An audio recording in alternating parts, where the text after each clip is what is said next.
Nak buat rumah okey ke kalau jual semua emas yang ada? Itu Puan Elpira, saya suggest dia okey je jual untuk buat rumah, okey je.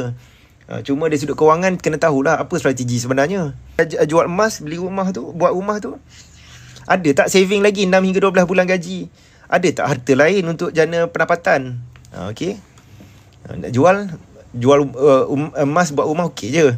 Nak tanya kita kumpul emas dalam bentuk grab emas dan public gold atau kepingan emas di tangan. Di tangan tu lebih baik Puan Zainon. Cik Puan Nana, bila dapat kenaikan gaji apa perlu buat? Bayar hutang kat kredit bagi settle atau beli emas dan bayar hutang? Okey, kalau Cik Puan Nana belum ada tabungan sekurang-kurangnya 3 bulan gaji, saya suggest Cik Puan Nana fokus kepada menabung dulu. Hutang tu bayar ikut jadual saja. Fokus tabungan dulu.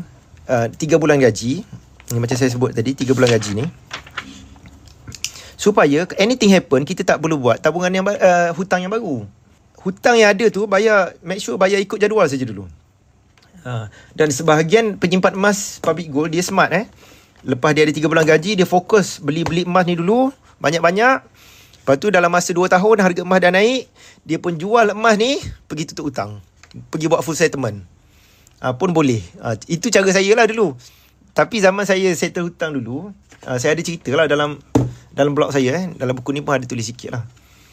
Saya buat simpanan, bila cukup saya buat full settlement. Okay, tuan, macam mana nak buat kalau dah terjebak dengan hutang? Encik Ras tak ada masalah. Selagi Encik Ras boleh bekerja, masih ada kudrat untuk bekerja, hutang tu boleh selesai.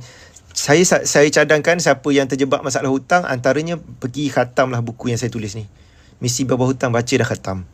Tapi kalau hutang tu dah kronik, saya suggest pergi jumpa Tuan Zaidi Ismail. Itu saya selalu refer kepada dia lah. Dia ni pakar lah macam mana nak strukturkan balik kewangan yang dah teruk tu, nak jadi baik. Okay, Encik Ras boleh baca buku ni. Lepas tu boleh baca blog saya, tajuk cash flow. Dekat situ tajuk cash flow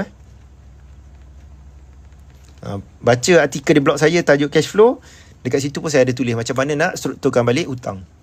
Okay, next, Cik Laili, Tuan Zul bantu tunjukkan kiraan emas untuk settlekan hutang rumah.